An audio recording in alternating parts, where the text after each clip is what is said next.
शरीर में bilirubin pigment की अधिकता को जॉन्डिस कहते हैं या पीलिया कहते हैं। हमारे शरीर में हीमोग्लोबिन नामक पदार्थ होता है। हमारे रक्त में एक बिलिरुबिन नामक पदार्थ होता है जिसका मुख्य फंक्शन होता है कि शरीर के विभिन्न अंगों में ऑक्सीजन को पहुँचाना। लेकिन 120 दिन के बाद हीमोग्लोबिन शरीर में टूटता है और टूटकर बिलिरुबिन में बदलता है। तो जब हीमोग्लोबिन बिलिरुबिन में बदलता है तो एक ये नॉर्मल प्रोसेस है ये बॉडी में। लेकिन जब बिलिरुबिन की जो ब्लड में संख्या है वो अधिक हो जाए, जिसे हम 2.5 मिलीग्राम पर डेसीलीटर कहते हैं, तो उस समय जो बिलिरुबिन होता है वो शरीर के कई सारे टिश्यूज़ में एक्युमुलेट होने लगता है। जैसे हमारी त्वचा में एक्युमुलेट होता है, हमारी आँखों में स्क्लेरा होती है, जो आँखों में जो सफ़ेद पोर्शन होता है उसमें एक्युमुलेट होता है, हमारे जो म्यूकोसल टिश्यूज़ हैं उसमें एक्युमुलेट होता है। तो इसको हम जॉन्डिस या पीलिया कहते हैं। जॉन्डिस 3 प्रकार के हैं, हेमोलिटिक जॉन्डिस, हेपेटोसेलुलर जॉन्डिस और ऑब्स्ट्रक्टिव जॉन्डिस। हेमोलिटिक जॉन्डिस में जो हमारे शरीर में आरबीसीज होते हैं, जिसे हम रेड ब्लड सेल्स कहते हैं, वो अत्यधिक मात्रा में टूटने लगते हैं, जिसकी वजह से शरीर में खून की कमी होती है, शरीर में बिलिरुबिन की अधिकता होने लगती है। और ये जो बिलिरुबिन होता है ये हमारे शरीर के विभिन्न टिश्यूज़ में जाके डिपॉजिट होता है और जिसकी वजह से पीलिया के लक्षण आते हैं। इसी तरीके से हेपेटोसेलुलर जॉन्डिस, जब लिवर में कोई पैथोलॉजी हो जाए, लिवर में कोई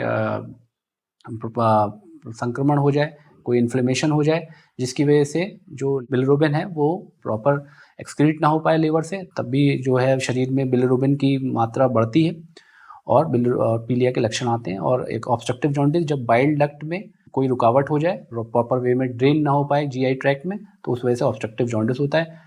अब इसमें भी कई तरह से हम लोग डिवाइड कर सकते हैं, जैसे हीमोलिटिक जॉन्डिस के क्या-क्या कॉजेज़ हैं। अगर हीमोलिटिक जॉन्डिस के कारण देखने हैं तो इसमें भी बहुत सारी चीज़ें आती हैं, जैसे कि कई तरह के इन्फेक्शंस हैं, जैसे मलेरिया। मलेरिया में ऐसा होता है कि शरीर की जो आरबीसीज़ होते हैं वो जल्दी ज़्यादा टूटते हैं, जिसकी वजह से भी हीमोलिटिक जॉन्डिस होता है। इसी तरीके से बहुत तरह की कुछ डेफिशिएंसीज़ हैं विटामिन्स की, जैसे विटामिन बी12 डेफिशिएंसी में भी हीमोलिसिस होता है। फिर ऑटो इम्यून फेनोमेना है, हमारे शरीर में कुछ एंटीबॉडीज़ बनने लगते हैं, जिसकी वजह से जो है आरबीसीज़ डिस्ट्रॉय होते हैं, तो इस वजह से भी हीमोलिसिस होती है। और कुछ बच्चों में ख़ास तौर से जो कुछ आनुवांशिक बीमारियां होती हैं, जिसमें आपका अनकॉन्जुगेटेड हाइपरबिलिरुबिनियम, जैसे कि गिलबर्ट सिंड्रोम होता है, क्रिगलर नाजार सिंड्रोम होता है।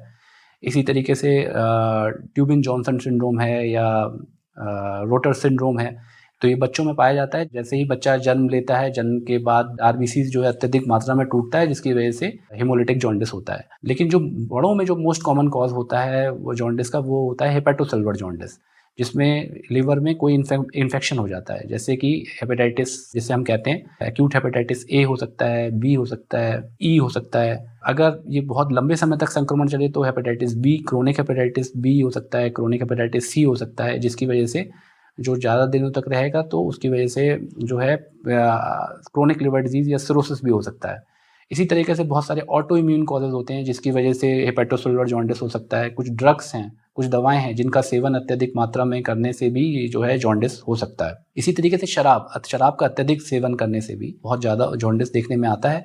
और अगर वर्ल्ड वाइड देखें तो अल्कोहलिक लिवर डिजीज़ जो है एक बहुत मुख्य कारण है लिवर के डैमेज होने का, क्रोनिक लिवर डिजीज़ का। जॉन्डिस में शरीर के विभिन्न टिश्यूज़ में पीलापन आता है, जैसे त्वचा का पीलापन, आँखों के सफ़ेद भाग का पीलापन, या टंग के जो नीचे के हिस्से के पीलापन। जो खास बात यह है कि शरीर के विभिन्न भागों में पीलेपन के साथ साथ यूरिन भी पीला हो सकता है, मल का रंग भी बदल सकता है, और इसके साथ साथ जो है पेशेंट को भूख न लगना, कमजोरी आना, उल्टी महसूस होना।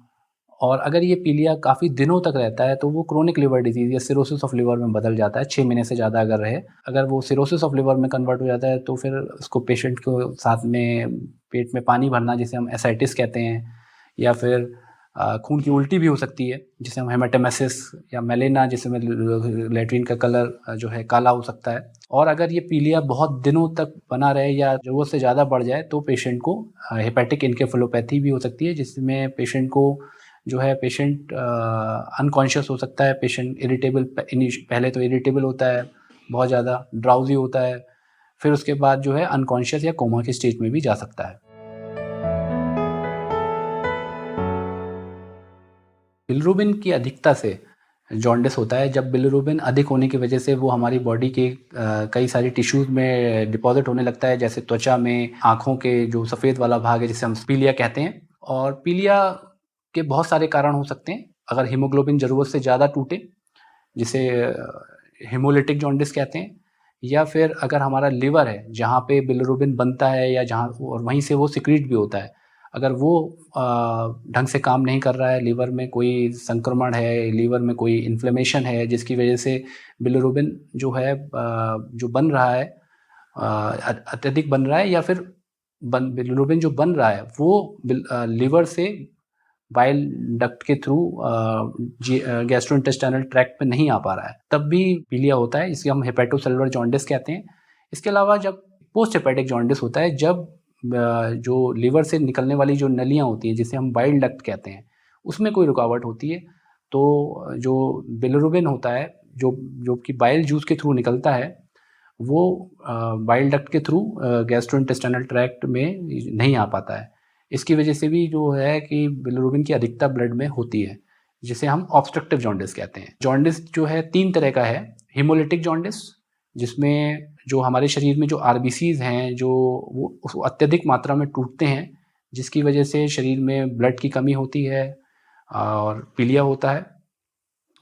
दूसरा हेपेटोसेलुलर जॉन्डिस, जब लिवर में कोई इन्फेक्शन हो जाए, लिवर में कोई इन्फ्लेमेटरी प्रोसेस हो जाए, जिसकी वजह से बिलिरुबिन बन रहा है लिवर में, वो गैस्ट्रोइंटेस्टाइनल ट्रैक्ट में ना आ पाए, या फिर जो बाइल डक्ट है जिसके थ्रू बिलिरुबिन बाइल के थ्रू जो गैस्ट्रोइंटेस्टाइनल ट्रैक्ट में आता है, उसमें कोई अवरोध हो जाए, तो इसे हम ऑब्स्ट्रक्टिव जॉन्डिस कहते हैं। पीलिया के परीक्षण के लिए हमें लिवर फंक्शन टेस्ट कराना होता है, जिसमें बिलिरुबिन है, SGPT, SGOT, SCLP, serum protein, albumin, इसके साथ-साथ प्रोथ्रोम्बिन टाइम और आईएनआर, जिससे शरीर की ब्लीडिंग टेंडेंसीज़ के बारे में पता चलता है, क्योंकि लीवर का एक इम्पॉर्टेंट कार्य शरीर में क्लॉटिंग फैक्टर्स को बनाना भी है। तो अगर लीवर की कोई बीमारी होती है तो क्लॉटिंग फैक्टर्स भी कम बनते हैं, जिसकी वजह से शरीर में ब्लीडिंग की या संभावना बढ़ती है। तो इसलिए पीटीआईएनआर की जाँच कराते हैं, और हम ये भी पता लगाने की कोशिश करते हैं कि ये पीलिया किस वजह से हुआ है, ये किस प्रकार का पीलिया है, कि ये हेमोलिटिक जॉन्डिस है, कि ये हेपेटोसेलुलर जॉन्डिस है, या ऑब्स्ट्रक्टिव जॉन्डिस है। ये भी कोशिश करते हैं कि किस वजह से जॉन्डिस है, कि इसके लिए हम लोग हेपेटाइटिस बी की जाँच है, हेपेटाइटिस सी की जाँच कराते हैं। एक अल्ट्रासाउंड करा के देखते हैं कि कोई ऑब्स्ट्रक्टिव जॉन्डिस के फीचर्स ना हो, कि पेशेंट के गॉल ब्लैडर में कोई स्टोन हो, वो नीचे बाइल डक्ट में आ गया हो, जिसकी वजह से बाइल का प्रॉपर ड्रेनेज ना हो। तो इन टेस्ट के साथ हम लोग देखते हैं कि मरीज को क्या कारण है। पीलिया के उपचार के लिए सबसे पहले हमें ये जानने की कोशिश करते हैं कि मरीज को पीलिया किस वजह से है, किस तरह का पीलिया है, किस प्रकार का पीलिया है और क्या कारण है। जब हम लोग ये जान लेते हैं कि ये किस प्रकार का पीलिया है या किस कारण से हो रहा है, तो हम उस कारण को दूर करने की कोशिश करते हैं। या बड़ों में जो पीलिया के मुख्य कारण होते हैं वो एक्यूट हेपेटाइटिस बी इन्फेक्शन है, acute hepatitis A, acute hepatitis E infection है। और अगर ये क्रोनिक हो जाता है तो क्रोनिक हेपेटाइटिस बी और सी हो जाता है, जिसकी वजह से chronic liver disease, cirrhosis of liver हो जाता है। तो अगर ये डिजीज़ क्रोनिक हेपेटाइटिस बी और सी में हो गई तो हमको एंटीवायरल ड्रग्स हैं वो देनी होती हैं। और एक्यूट कंडीशंस में तो हम लोग पेशेंट को बेसिकली खान-पान में बदलाव के लिए बोलते हैं, पेशेंट्स को बोलते हैं कि वो बहुत तला भुना गरिष्ठ भोजन ना ले। अगर वो शराब का सेवन करता है तो शराब का सेवन रोक दे, और कुछ लिवर सपोर्टिव दवाएँ हैं वो हम पेशेंट्स को देते हैं।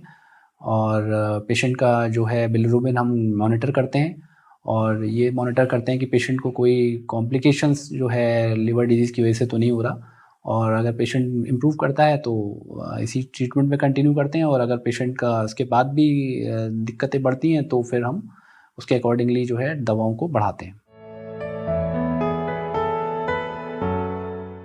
जॉन्डिस होने से रोकने के लिए जो है हमें स्वच्छ जीवन शैली अपनानी होगी, क्योंकि जो हेपेटाइटिस ए और ई है, वो बेसिकली फीको ओरल रूट से फैलता है। फीको ओरल रूट का मतलब हम जो है संक्रमित पानी को अगर पीते हैं, अगर मल से संक्रमित पानी है, अगर हम उसको पी रहे हैं तो उससे फैल सकता है। मल संक्रमित अगर हमारा खाना है तो उससे फैल सकता है। तो ये बहुत इम्पोर्टेंट है कि हम लोग जो अपने हाथों को बार-बार धुलें खाना खाने से पहले। जो भी हमारे घर में सब्जी आ रही है, फल आ रहे हैं, उनको अच्छे से वॉश करके ही खाएँ। जो भी घर में खाना आ रहा है उसको अच्छे से प्रॉपर्ली कुक करके ही खाएँ। खाना अधपका नहीं होना चाहिए।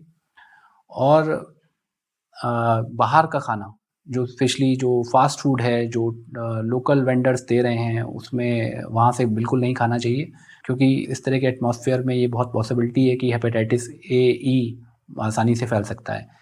इसके अलावा हेपेटाइटिस बी और सी जो कि ब्लड से फैल सकता है, तो ये इम्पोर्टेंट है कि जब भी हम कोई ब्लड ट्रांसफ्यूज़न कराएँ, कोई सर्जरी कराएँ, असुरक्षित यौन संबंध भी एक हेपेटाइटिस बी और सी का इम्पोर्टेंट कारण हो सकता है, तो इसीलिए इन सब से भी बचना चाहिए।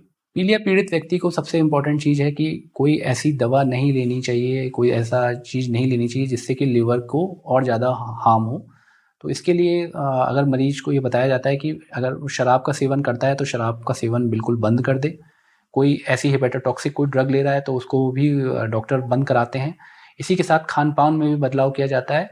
पेशेंट को बताया जाता है कि वो अत्यधिक तला-भुना, अत्यधिक मसाले युक्त भोजन ना ले।